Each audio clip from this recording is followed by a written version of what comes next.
What's going on, world? Welcome back to another edition of the Black Mental Health Podcast. I'm your host, Reg.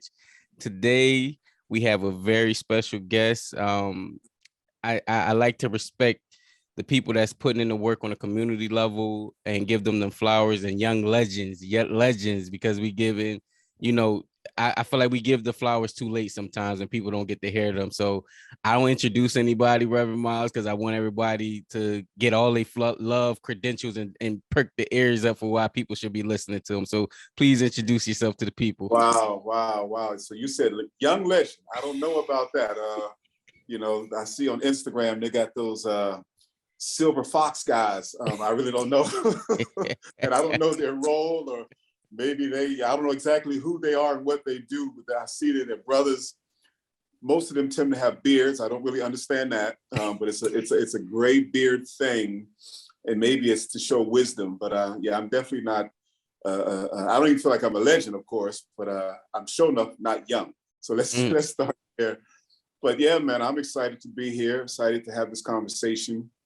I guess in the way of introduction, I am an associate pastor here at Enon Tabernacle Baptist Church here in the city of Philadelphia, one of the largest churches across any denomination in the region.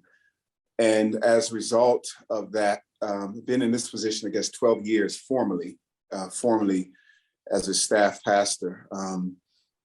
In my community, it's called the sanctification community. In more layman's terms, it would be pastoral care and counseling. And then there's probably a duties as assigned, you know how that is. And then all things health. So for me, all things health, including mental health. So I think I came into this work trying to understand how to marry the church and the pew, if you will, together, or the PhD and the GED, the FER, the FA, Penn State and State Penn, all of those cliches that people talk about.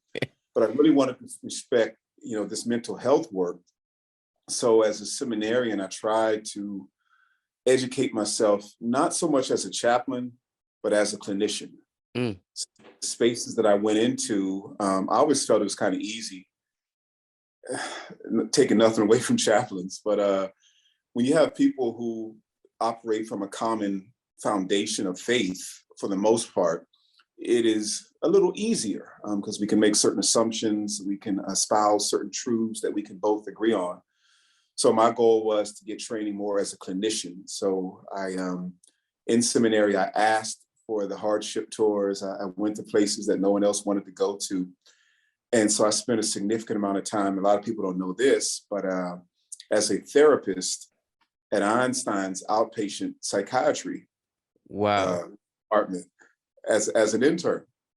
Now I was an old intern.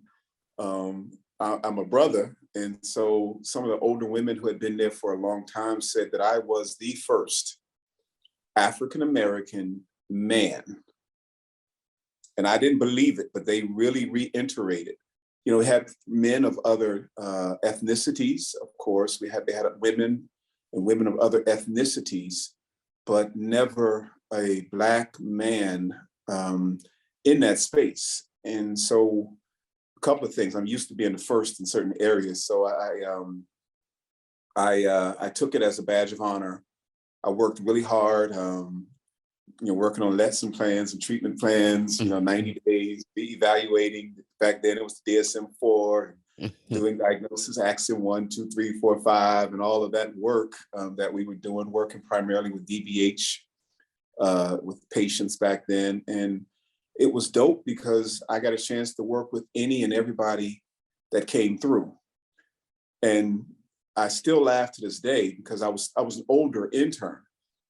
So when I would come to the waiting room to pick up clients, patients, whatever you want to call them, I'm dressed, of course, professionally, above and beyond, which I think most of the other interns did. I wore a tie, probably a suit most of the time. And the ladies, again, at the front desk, it's always wise to learn those support people. So the janitors and the support system and the ladies who did all the scheduling at the front, I became dear to them because they look out for you. But they would always say, when I would pick up a client and take them back to my office, the folk in the office would always ask, who is he and how can I get on his schedule? And it just, this, now you're thinking about, this was 15 years ago or so. And you got to think, it wasn't a lot of us in this space. And I think Black and brown folk, just, I don't care who he is, what his expertise is, but as a Black man, I think he will understand my plight, my situation better than anyone else here. So it was a wonderful experience. I stayed real busy, but I did it, like I said, to learn the field. So now when I talk to you all as clinicians, I have a better understanding, I have a better appreciation. I have done chaplaincy work. I did chaplaincy work at CHOP, working there in that space as a Protestant chaplain, which was fine. And that was okay, a little limiting for me, but we can talk about that. I realized I appreciate the work, I respect the work, but it's not what I'm called to. What I'm called to is to do this kind of work with anybody in spaces. I think I might have been the only cat who appreciated when Black Jesus was on TV, the sitcom. Yeah. Every episode, man, and I think Aaron Magruder, who did Boondocks, he also did Black Jesus. I thought I know he's a genius. He's intelligent thinkers of our time, and he has this unique ability to capture the essence of society. But I remember enjoying Black Jesus and saying, as a seminarian, I really believe this is how Jesus got down. Now, of course, it was a very contemporary show, and a lot of folk, it got a lot of bad press, even folk from our church who probably never even watched the episode, just saying, oh, this is heresy and how dare you and all that. And here I am sitting back. If they only knew, I am thoroughly enjoying. I watched the first season. I watched the second season until it got cut short. But I've also watched every episode of Boondocks, so I'm that dude too. I don't like the edited version. I wanted it. I wanted it without the bleeps and all that, because I appreciate that as well. But that's just a little bit about the work, man. I think I try to bring a fresh perspective or a unique perspective. I'm a sinner, saved by grace for sure. And when the scripture says, but for the grace of God, go I, it's true. I've never forgotten who I am, who I am, what I've done, who I've been, who I am even now. And I thank God, that I know Jesus, because I need a whole bunch of Jesus to live in this space, to do this work. And as I offer grace, I'd like to think that people would give me the same. So that's a little bit about me. I'm a husband, I'm a father, 2 beautiful daughters, one of which is a rising sophomore at Hampton, who's going into the field. So she's a educational psychology major. Trying to keep her hooked up and relevant, but she's very intelligent. She's an honors student, and she keeps me relevant. And so it's kind of cool to have these types of conversations with my youngest daughter. She's 20 now, and she kind of keeps me apprised of what's going on in the field and helping me understand research. And even a lot of her research projects, I get to join her in those spaces. So that's kind of cool. My other daughter is in the health profession as well. She's graduating next week in the field of physical therapy. And so I think that space of helps as they see their dad just kind of trying to love on people where they are. I think my girls are doing the same. So yeah, I'm here, I'm grind hard. We can talk a little bit about some of the other ministries in the spaces that I serve, but that's a snapshot of who I am. Nah, I appreciate that. And I'll say for the record, I'm in school now to become the clinician now. So I didn't get there yet, but I'm a returning student because I didn't finish when I was supposed to, or when I had the chance to. So now I'm going into that space of what you said, the older intern, when I'm coming into the space. Yes. So I definitely understand. So you said a lot, and I'm gonna try to compact everything in the short amount of time that we got you, because I know you're a busy man. Is this where you thought what you were going to do when you got older? Is this where you, and I'm always trying to ask people with experience, because they feel like when you're younger, you're supposed to have it all figured out, not knowing, God willing, you'll have many lives in you where you'll transform into different things. So talk to me about that. Oh man, I love it. Number one, I changed my major 3 times in undergrad. I went to Edinburgh University and I stayed there both undergrad once I figured out what I wanted to do, which I became kind of a business communication major, and then stayed like Ice Cube in higher learning as a super duper senior, and stayed and did that work as a graduate assistant, and stayed in the at the same university. So I was there a long time. And then prior to that, I actually thought I was going to be in news, in broadcast journalism.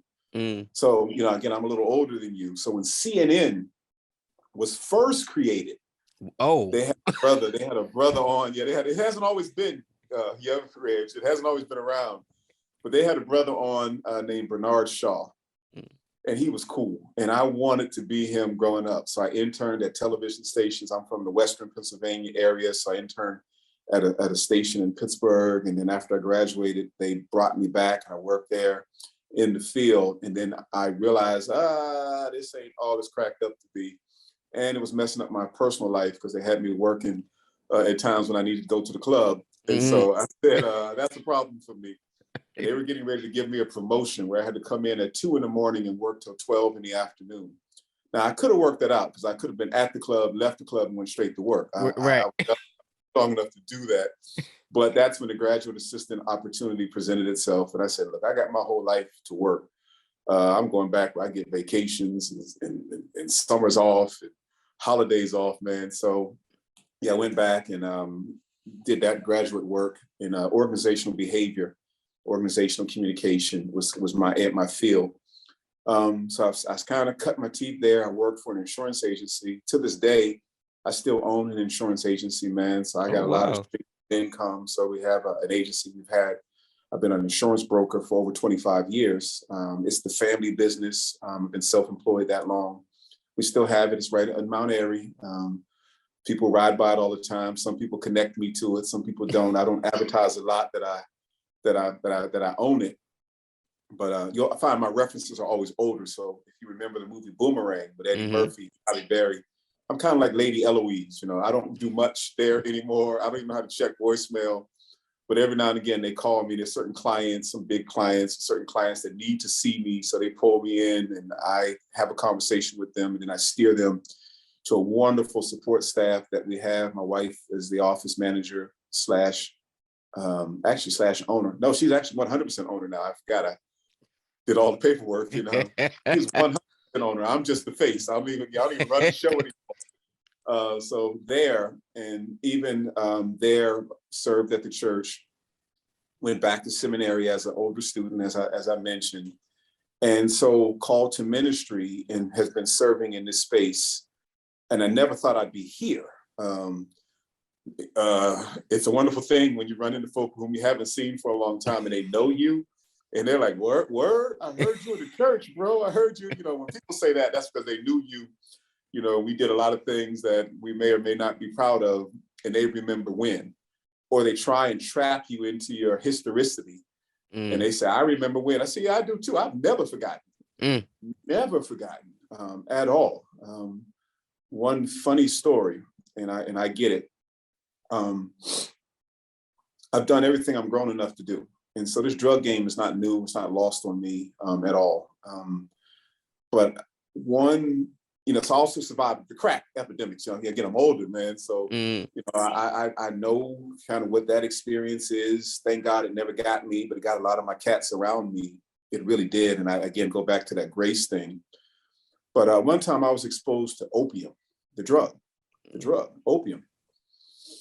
And it smells just like the perfume when you're walking in Macy's. And the funny thing is there's conflicting smells when you walk past the beauty counter and it has all these different colognes and perfumes. But because of my exposure back in the day, in the words of when things were cool, or people wore pajamas, Slick Rick, when people wore pajamas and live life slow, back in the day, like I said, I was exposed to it. Now, the irony is when I walk through Macy's right now, out of all of those competing smells, I can pick up the smell of opium. Wow. And I can pick it up because it has a very unique smell. And if you don't know, you will learn, the sense of smell is the closest sense linked to memory.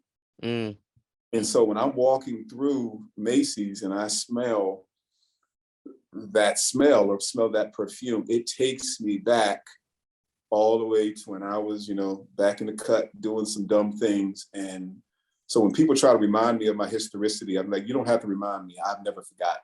And so again, when I do this work, I try to bring a level of empathy to the table. I understand the struggles. I understand how difficult, when Nancy Reagan came with that theme, just say no. I understand how hard it is to just say no. It's so much more than that. So in those areas of addiction, I thank God for those experiences because it does help me to understand. It really does. So that's kind of it. I've done a lot of things. I've been a lot of places.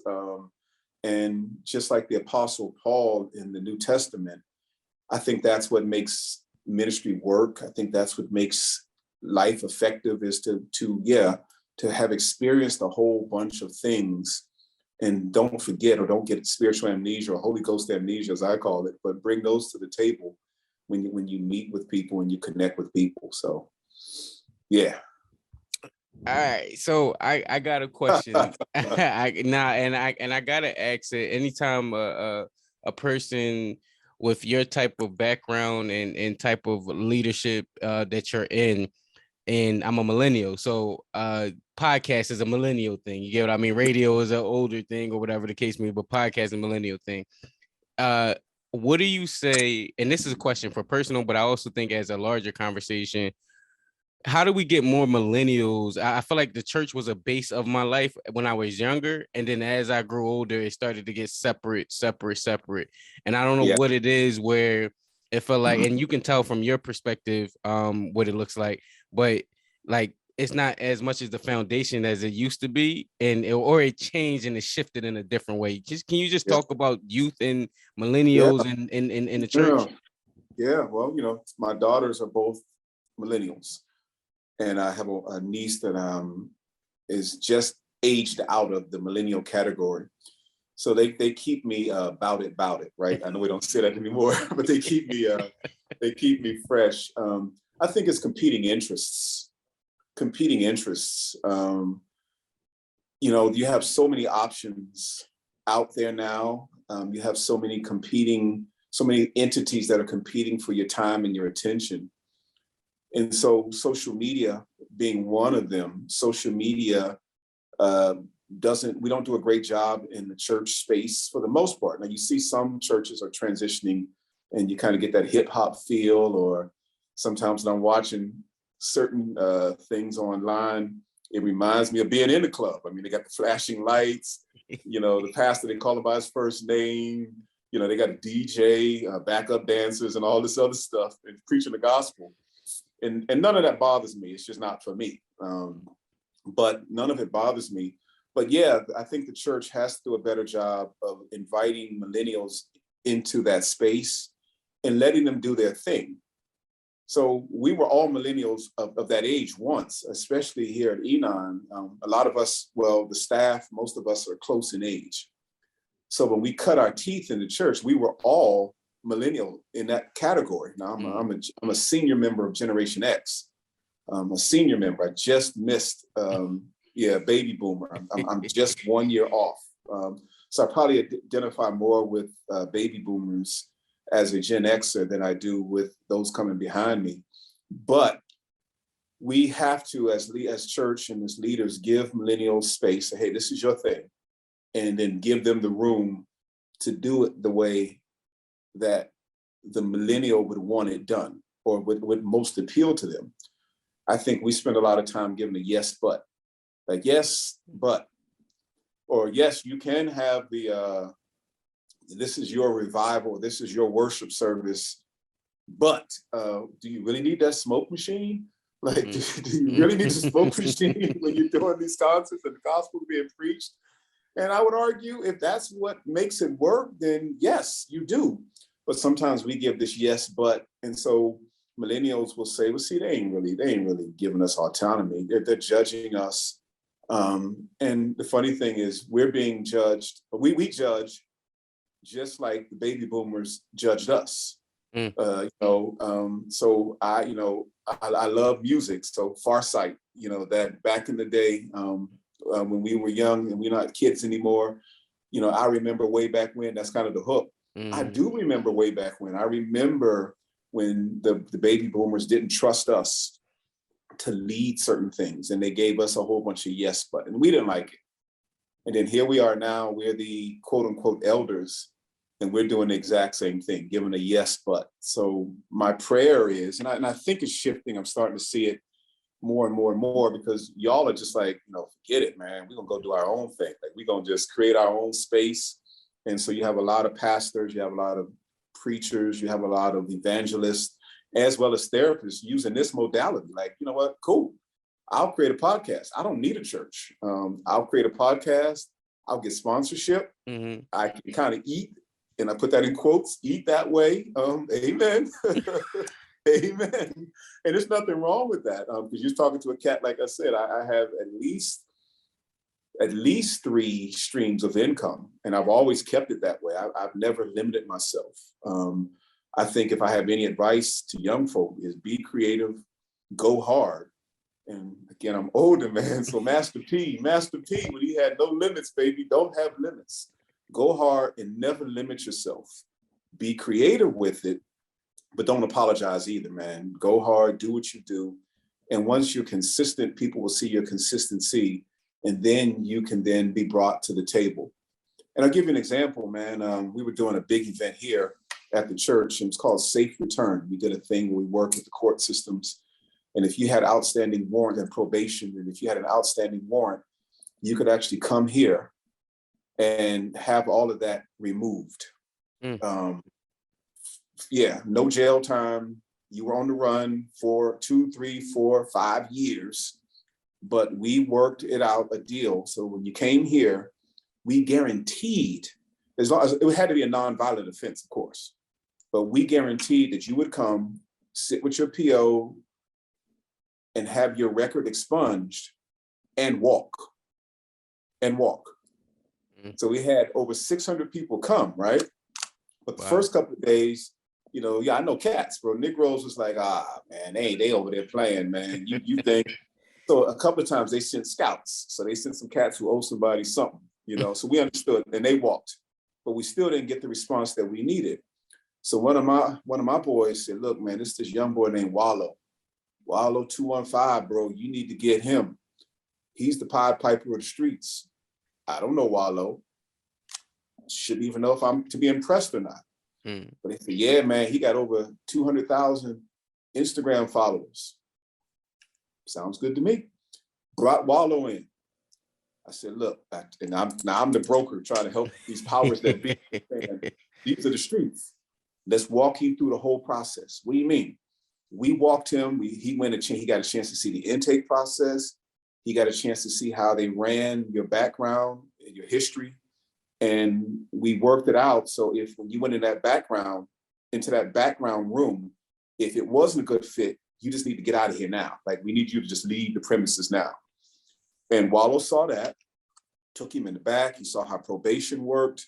I mean, we had some officers here now, and they had some vans that in the event that they had to arrest somebody, we had to get those removed, because now you're building a just in case type thing that he wasn't comfortable with. Now, this is a young man from the streets, and you know his story. And so walked him through, and Wallo came out, man, and went live and said, yo, it's the truth, bro. I checked into it. I inspected it. And as a result of that, man, this young man, this millennial, influenced the streets to come. And Cat started, now he said, I know where y'all at. Y'all ride squad deep over in West. Get over here now. And Cat started coming in droves, man. So that's the kind of stuff that I'm talking about. Old heads give the young persons or the millennials permission to be great. They have the influence that we used to have back in the day, and empower them. So that's something that the church, a long answer, but that's something that we need to do a better job of, and the church definitely needs to do it better. We need to model it for everyone else. No, that was great, great answer, because you answered again a lot of the questions. You do this already, so you already know how to touch upon multiple things at one time.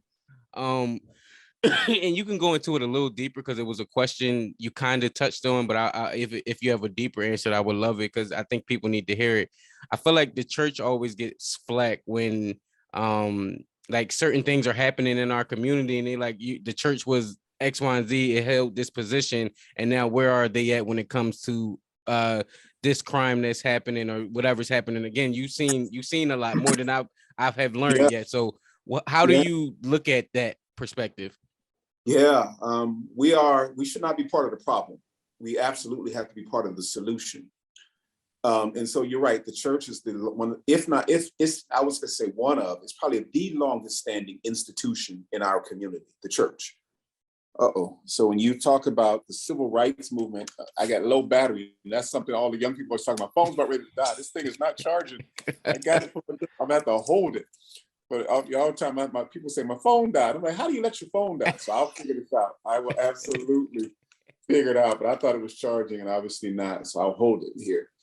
But yeah, we are the largest institution in our community. And so part of what the church has to, number one, do is go upstream. So, here at Enon, we're always very creative. We're very infused. That was just an example of a program. It's a national program that we were able to pull off here locally. And people were coming from all over the country to take advantage of this because, if you're on the run, you really can't come home ever. You can't get medical treatments. You can't go to the hospital. And so we found there were people who were coming from all over. And so we were really proud of that event. But that's just an example. We did a big health event just a couple of days ago. A couple of weeks ago, rather, where we picked up men from all over the city, invited men to come and get those same health services that we're talking about. So that being said, we want to go upstream. We want to be part of those conversations. Yeah, we can be boots on the ground, and I appreciate there are organizations who are boots on the ground. They're right there. They're scratching the community where it itches, and they're doing a great job there. Maybe the church needs to go, like I said, go back upstream and look at some of these societal issues, speak to them, speak truth to power, be in the room where decisions are being made, and be an influencer in that respect. And so that's something we've tried to do here at Enon, and we even try to encourage other churches and empower them to do it. But to say that there is one answer or the church is the answer is disingenuous. I don't, it takes an army. There's wisdom in the multitude of counsel. So where we may miss the mark, we need to partner with other entities. And so I do appreciate a lot of the organizations who are in this violent space, doing work against anti-violence work, if you will. And so we're partnering. So how about this? I don't, when you air this, I don't know, but this Saturday in Germantown, there's a big initiative working with all of the agencies who are doing anti-violence work in the northwest part of the city. So we'll be there and maybe we'll post it and share it. But we'll be there on Saturday morning around 9:30. There's a walk from Roosevelt Middle School over to King, and a lot of services are being offered, and it's an important event that not our event, but as a church, we think we need to be there. So we'll have our brothers there and support those organizations in that work. And while that's happening at our church in Germantown at Enon West, there's this expungement clinic going on. So working with the law enforcement, working with attorneys to encourage folk to go over and get those records expunged so that you don't have to run or you don't want your past to define where you're present as well as your future. So that's where we're trying, that's where I believe we're most effective, and that's how we're able to bridge gaps and stay as a church relevant in the community. Yeah, and I'll put this out. It'll be out Thursday. Okay. So Excellent. I'll make sure it's out so that people can know about the event.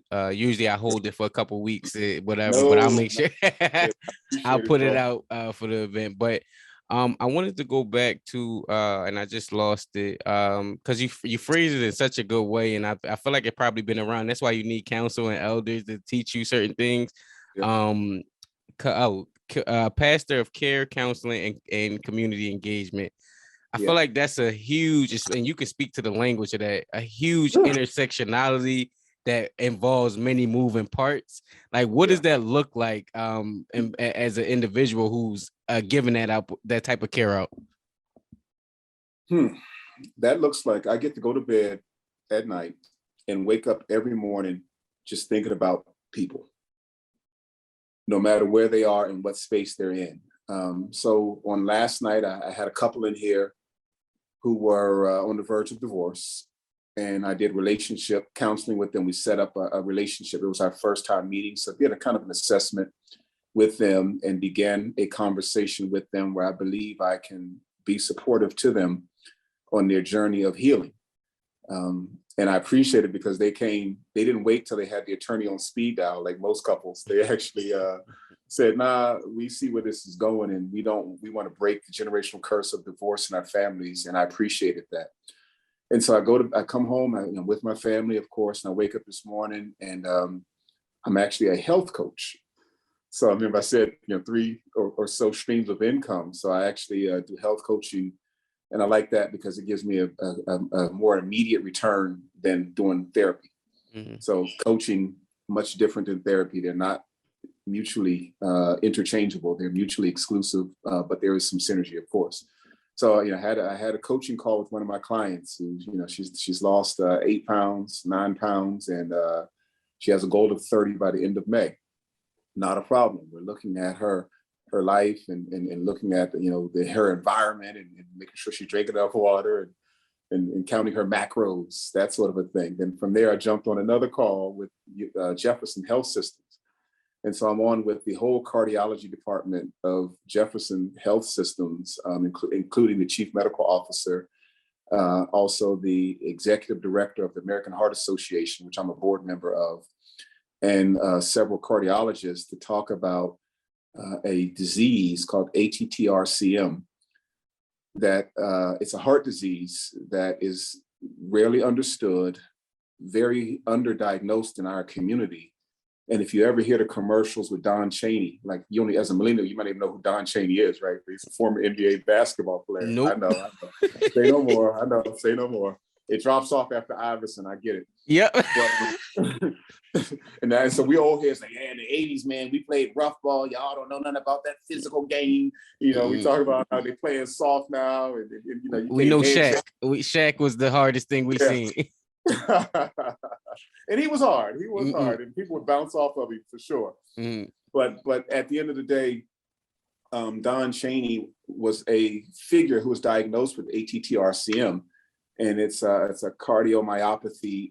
It's a heart issue that manifests itself as carpal tunnel, as type 2 diabetes, as congestive heart failure, and a lot of Black and brown folk have it, but don't know it.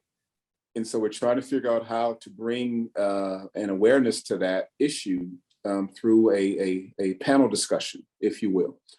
And so then I left that, and then I went to make sure my family was good, and I went to the track. I'm a master's track athlete, so I'm preparing for a national event second week in May.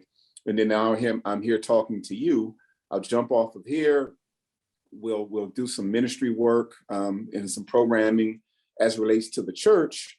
But that's kind of what it looks like. It's such a broad perspective, and I love it because it fits my life. I'm the jack of all trades, master of none. But what I've learned to do is partner with people in their areas of expertise. So number one, I don't have to be the smartest person in the room. That's wonderful. I don't have to be the expert. I don't have to be a cardiologist and understand how to test for ATTR-CM. I can just know how to bring people to the table that they would be screened, that sort of a thing. And then even as a counselor, I understand my limitations there. So I'm not a therapist. I don't do therapy with folks. I do counseling, pastoral counseling primarily. So we use the Bible as the foundation. Then I put the DSM-5 on top of it. And then I put other helps on top of it. But I don't have to engage folk and understand it over a long term. I can refer folks to people like yourself or your organization or the Ladipo group or other organizations, and they can engage and get long-term therapeutic intervention there. So I'm more of a triage guy. I can fix people in the short term. Again, I'm not going to use the reference because you're not going to even know what it is when I talk about MASH with Hawkeye and BJ. I seen the commercial of MASH. I seen that. Yeah, you saw one of them shows that all the old stuff, right? Yeah, I was watching Good Times, I think, and MASH came up with Yeah, so Hawkeye and BJ it was the Korean War. And so they were in conflict, and they would patch people up, and then they would fix them up enough that they could send them over to Seoul, where the hospitals were, to get the help that they needed to save their life. But Hawkeye and BJ were the cats who were plugging bullet holes with their fingers and, tying off arteries and stuff, stabilizing folk just enough that we can get them to the help. And that's a lot of the work that I do. Try to stabilize folk. We try to normalize some things. And I get to bring myself to the room. So, whether it's hip hop music, or movies, or certain cultural references, I get to bring myself into that space because people can connect there. And so when I mentioned Farsight or some of those older hip hop artists, and one of my favorite artists is the Ghetto Boys. I probably listened to the Ghetto Boys, their number one hit, which was My Mind Is Playing Tricks on Me, probably every day. Now, Scarface came out with a reprise called Dear Diary 25 years later. A little less cussing, a little more jazzy swing to it, so I don't have to listen to all the straight Scarface with Bushwhack Bill and all them and straight gully. I can listen to it in a way, but it really is from the trauma work that I'm exposed to. We talk about how people put on the trauma DJ, and the trauma DJ just takes people down a road. And so I will always reference the song because, yes, the song by the Ghetto Boys was really all about trauma. Even the album cover, which some people, old heads know, but some of you all didn't know. When you look at the album cover, Bushwhack Bill had just got shot in the eye. And the album cover was taken in the emergency room because they wanted to capture it in the event that he died. They wanted to make sure they had the album cover. So go back and look at it. But it's I'm gonna look today. It's a wonderful thing. He has the eye patch on. He had just got shot. And so they captured it. But the song is a wonderful song that talks about kind of trauma and how the mind can play tricks on you. And so, I understand that at night I can't sleep. I toss and turn. I know the words of the song, and I can share those words in such a way that people get it. And then it was so funny when Bushwhack Bill died, people emailed me because they know me or text me. But the other year, Halloween did fall on a weekend. And so people were, that was like, because that's a line from the second verse. And well, you don't even know the song, so I'm sorry. I'm listening and learning. I'm listening and learning. Me and Ghetto Boys are trick-or-treating, robbing old folks for taking their bags, robbing old folks for cash. And so when we reference the song, kind of people get it. So when you get an email from me, it does say, people don't care how much you know until they know how much you care. And Theodore Roosevelt coined that long ago, but it's still very relevant today. My hip hop history starts from 50 Cent. Like that gives you how long back I go. But you got to stay diverse. So I listen to Chief Keef. I know who Chief Keef is, and I watched when he went to therapy, and they did that piece on YouTube when he went to the therapist and all that. So I try to pay attention, man. I've gone to J. Cole concerts and Big Sean and YG because I don't send my children, I take them. And so my girls, and they're girls, so I kind of went executive protection. I had my wraparounds on, man. I kind of had a shirt on, and I stayed 6 feet back from them. I gave them room and permission to be a little free.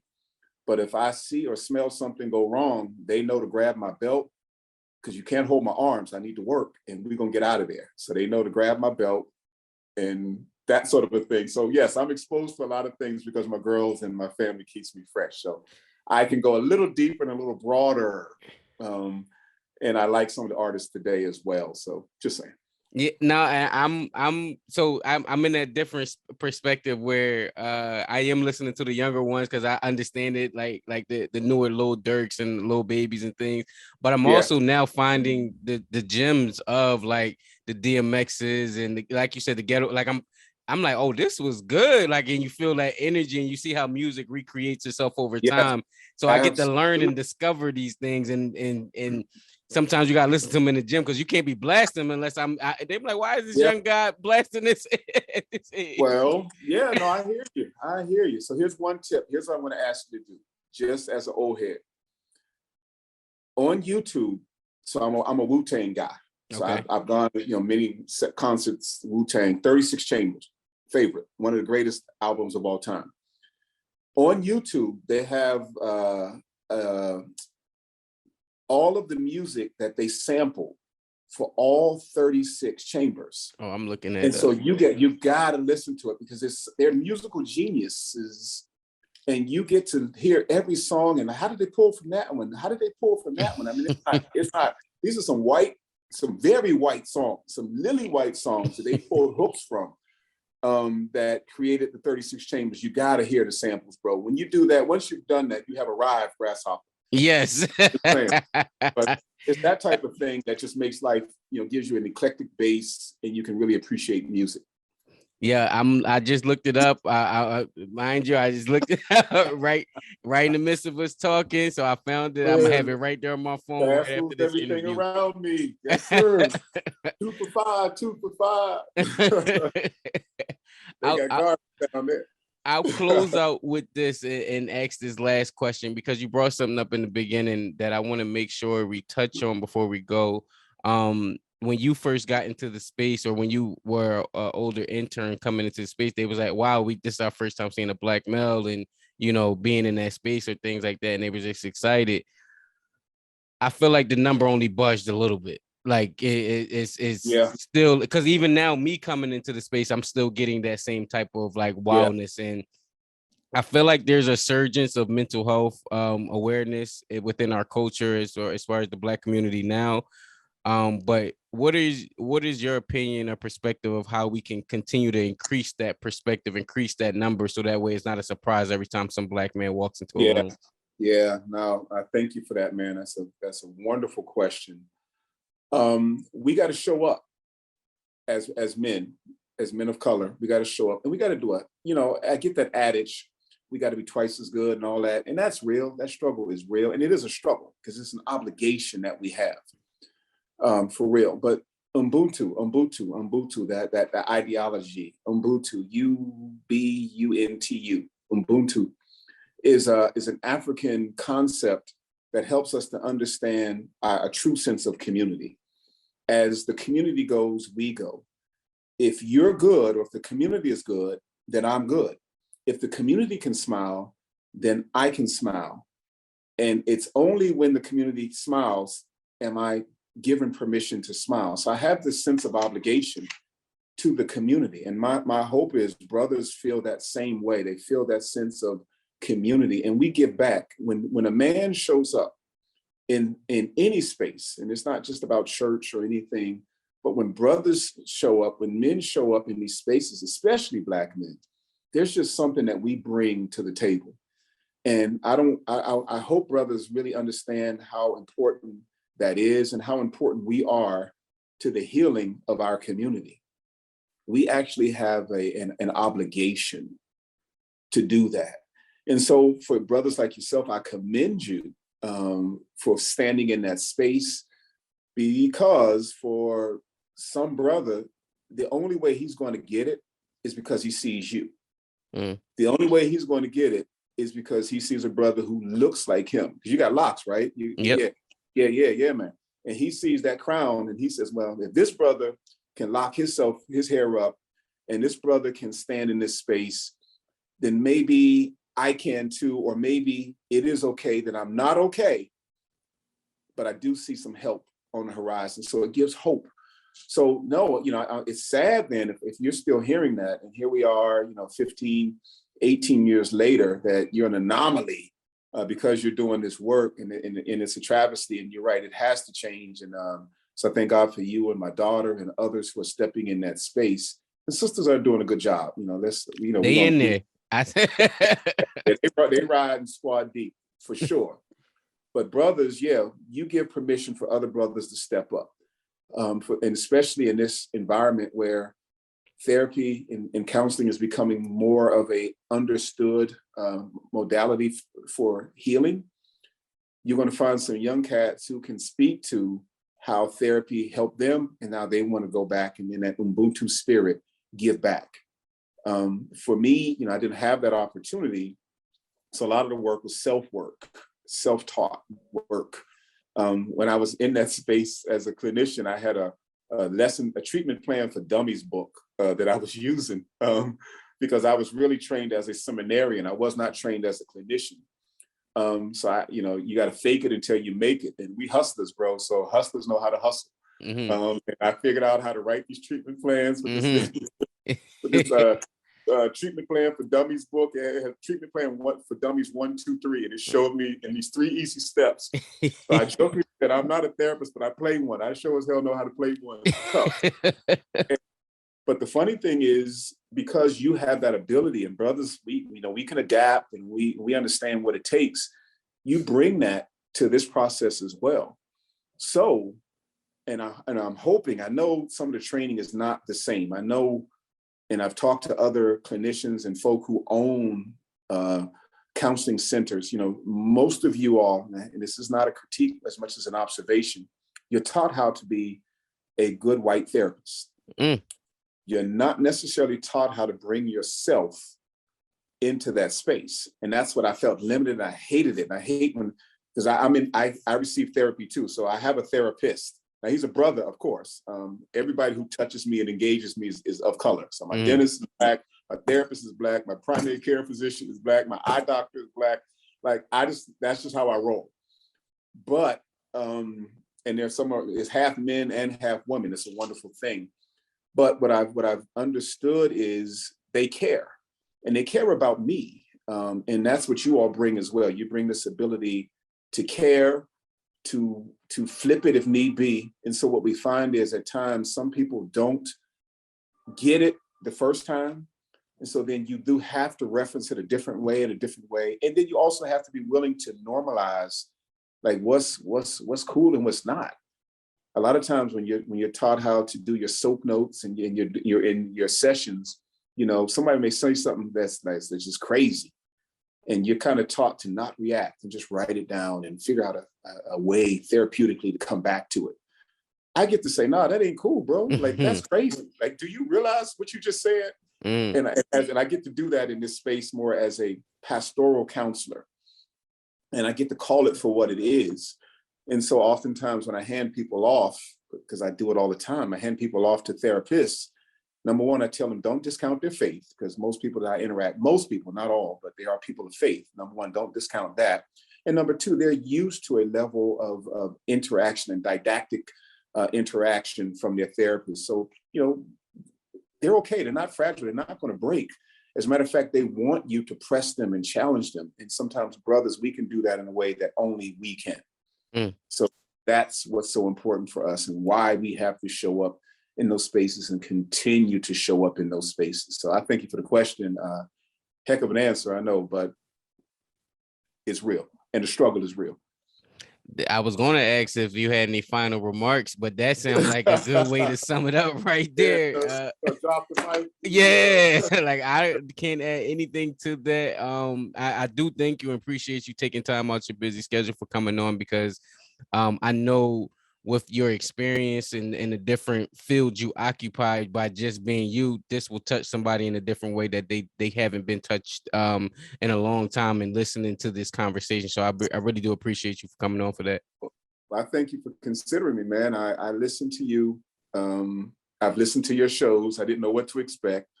Let's go ahead and give a disclaimer right now. We had no pre-conversation at all. At all. This dude counted back from 3 and hit record.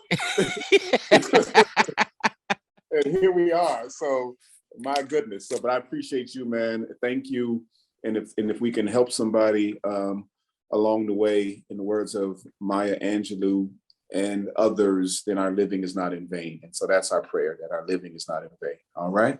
On that note, please share this episode on social media, and share Reverend Miles' message with someone, and let it touch them, because they need it, and just amplify everything that he has going on within Enon Health, everywhere, everything that you got going on. So please share this episode with somebody, share a clip, and then leave a review on iTunes to help amplify the message.